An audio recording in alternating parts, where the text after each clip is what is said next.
When I have a thought, I gotta let it out. It's a bright spot that I can't even doubt.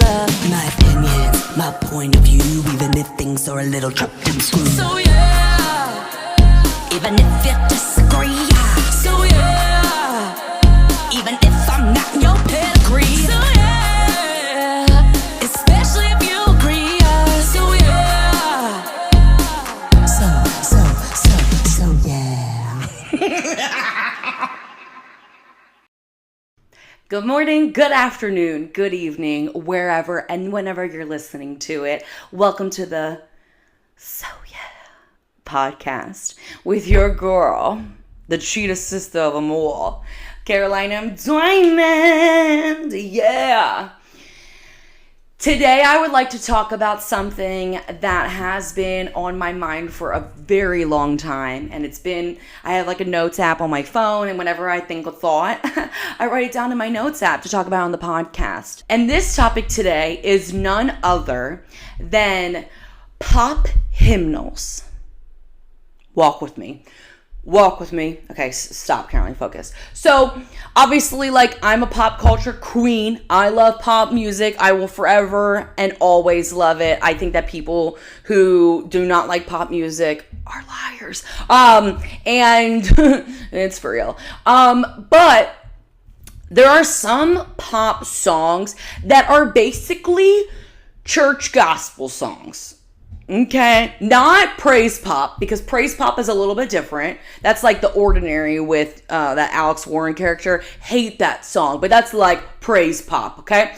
So pop hymnals are songs that the lyrics are it's basically a proverb. It's basically like what we should all strive for. I'm going to give you a couple examples, and we're going to read the lyrics together. I'm going to it kind of feels like slam poetry. Slam poetry! Waving my hands a lot. If you know, you know. And if you don't, then you don't know humor, because 22 Jump Street is fucking hilarious. So, on my Mount Rushmore of pop hymnals, it would be a disservice not to include this song. And that song is none other than One Step at a Time by Jordin Sparks. Okay. Let's just walk through some of these lyrics. It starts off, hurry up and wait. So close, but so far away. Everything that you've always dreamed of, close enough for you to taste, but you just can't touch. You want to show the world, but no one knows your name yet. Wonder when and where and how you're going to make it. You know you can if you get the chance. In your face, and the door keeps slamming. Now you're feeling more and more frustrated, and you're getting all kind of impatient, waiting. We live and we learn to take one step at a time. There's no need to rush. It's like learning to fly or falling in love. It's gonna happen when it's supposed to happen, and we find the reasons why one step at a time.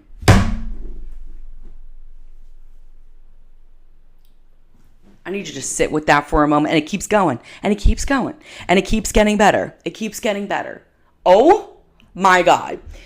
Obviously, the song came out, I think, in 2007, okay? And I've been playing that shit for almost 20 years, okay? And I low-key, I feel like this song was written about me, because I really feel this in my bones.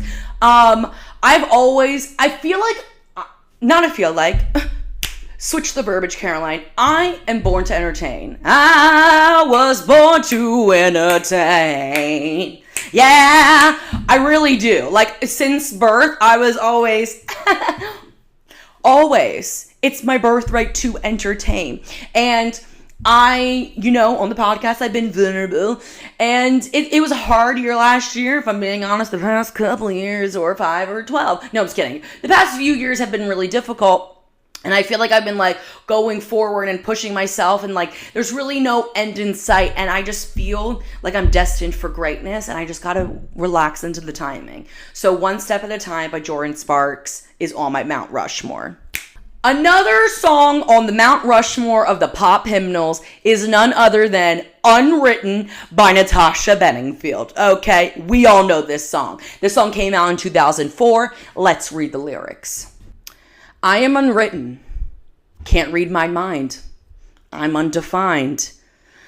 I'm just beginning, the pen's in my hand, ending unplanned. Oof. Staring at the blank page before you. Open up the dirty window. Let the sun illuminate the words that you could not find. Wow. Reaching for something in the distance, so close you can almost taste it.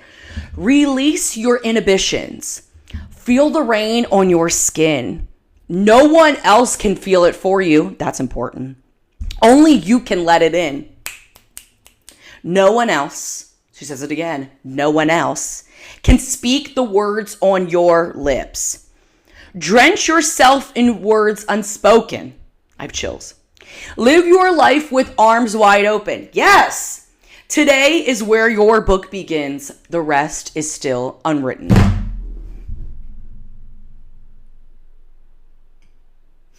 Praise be. Oh my God, I literally have chills. It's not like I've never heard this song before. I mean, the proof is in the pudding.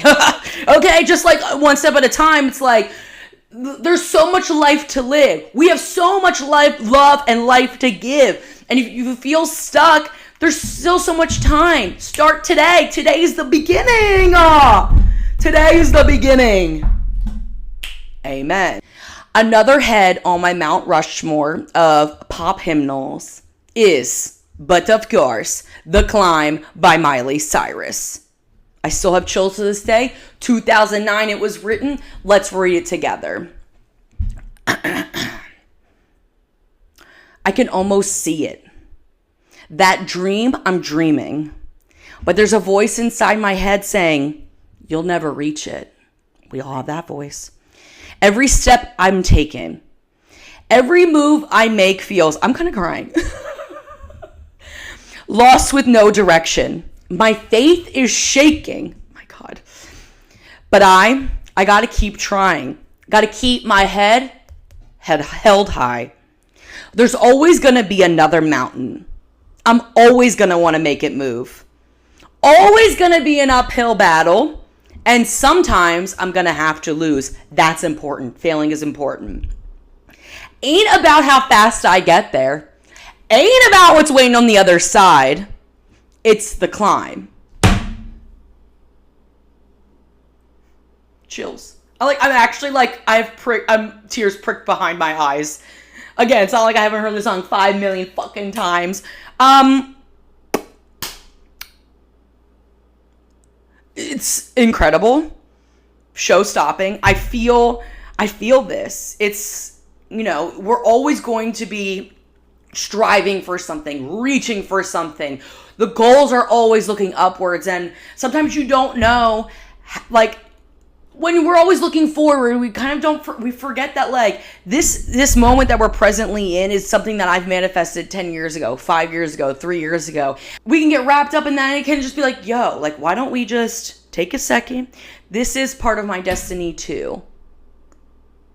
The journey is everything. And when growing up, I used to be like, fuck the journey, I want the destination. And I've learned the hard way that patience is key and timing is everything. And you just kind of have to do it that way. Thank you. This will be the last song that I talk about in my Mount Rushmores of pop hymnals, but I'm very curious on other songs that you think falls into this bandwidth. And this last song is none other than This Is Me, sung by Demi Lovato for the Camp Rock movies. And this song came out in 2008. I don't know what the fuck was in the water between 2004 and 2009, but let's slurp that up again because I need it. Okay, here are the lyrics. I've always been the kind of girl that hid my face, so afraid to tell the world what I've got to say. But I have this dream right inside of me. I'm gonna let it show. It's time to let you know. She says it again. To let you know. This is real. This is me. I'm crying again. I'm exactly where I'm supposed to be now. I'm going to let the light shine on me. Now I've found who I am. There's no way to hold it in. No more hiding who I want to be.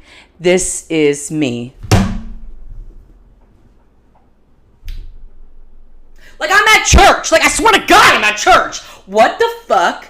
That's amazing. And again, it kind of falls into what I just said about the climb. It's like, we hide ourselves so much, but there's something deep within us, our dreams that are deep within us, the movie that I want to be in, that I've been manifesting for like the past, like, it feels like fucking 8 years. And when it comes, it's going to be amazing. It's going to be beautiful. It's going to be show-stopping because I know it in my heart. I know all the things that are part of my dreams are going to come true because they're inside of me. And if they're inside of me, they could come outside of me, baby. Okay? I'm having creative babies all the time. And yes, I am a mother. All right, so those are my pop hymnals. I'm sweating thinking about it. It's so incredible and amazing, so awesome, and I would love to know what your pop hymnals are as well.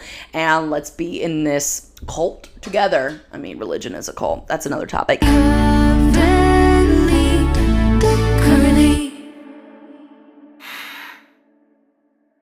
All right, this part of the podcast is called Currently, and it's everything that I am currently reading, watching, and listening to.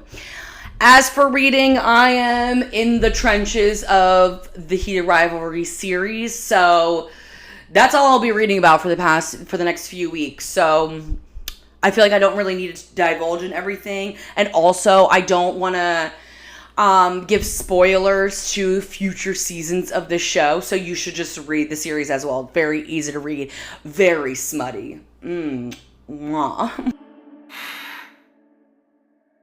As for what I'm watching, I just watched The People We Meet on Vacation movie on Netflix, and I've read all of Emily Henry books. She writes very like romantic comedy type of books, and it was the first book that was optioned for a movie, and it was so cute.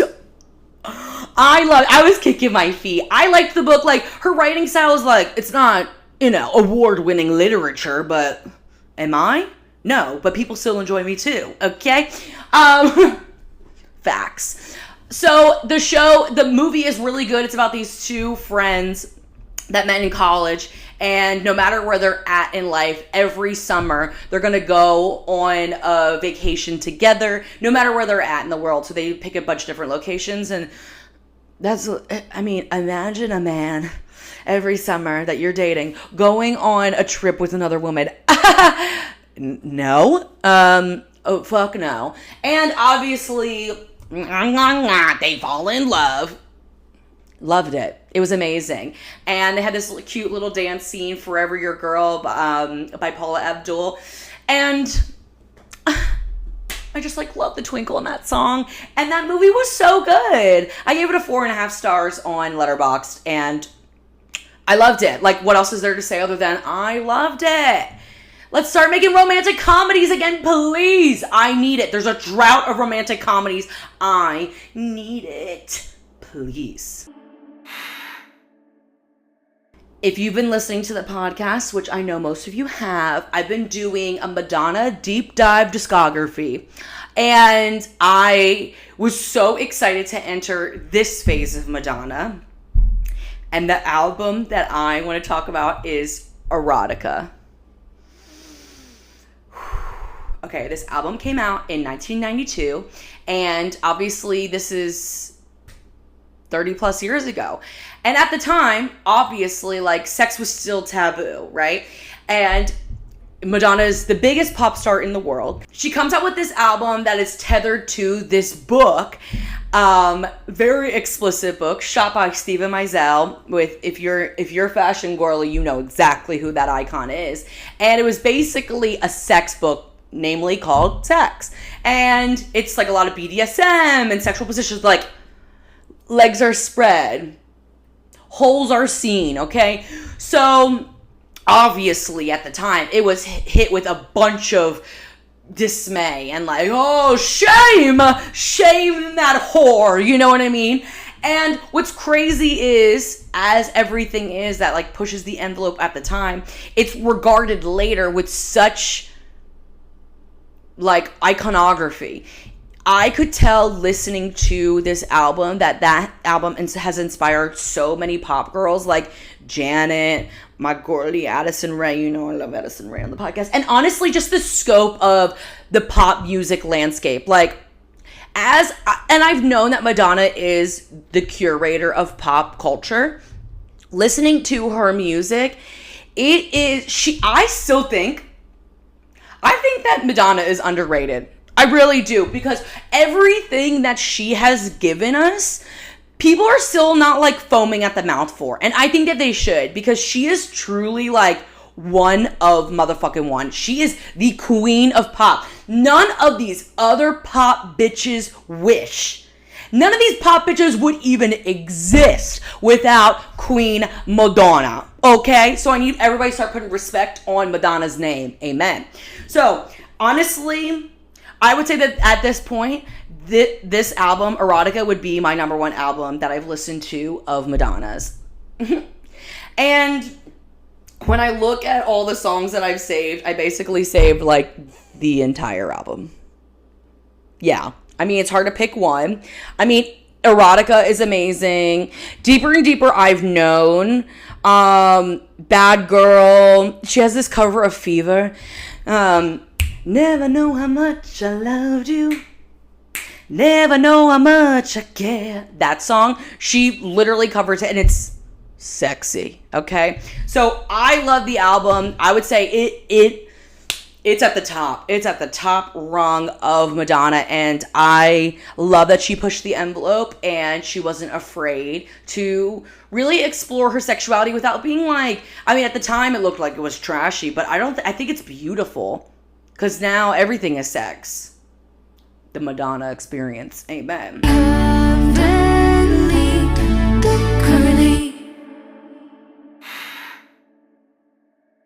Thank you so much for watching, listening, wherever you're consuming this content. I really appreciate it. You know, I love my fans. And if you loved it, tell everybody. If you hated it, tell nobody, and just keep scrolling.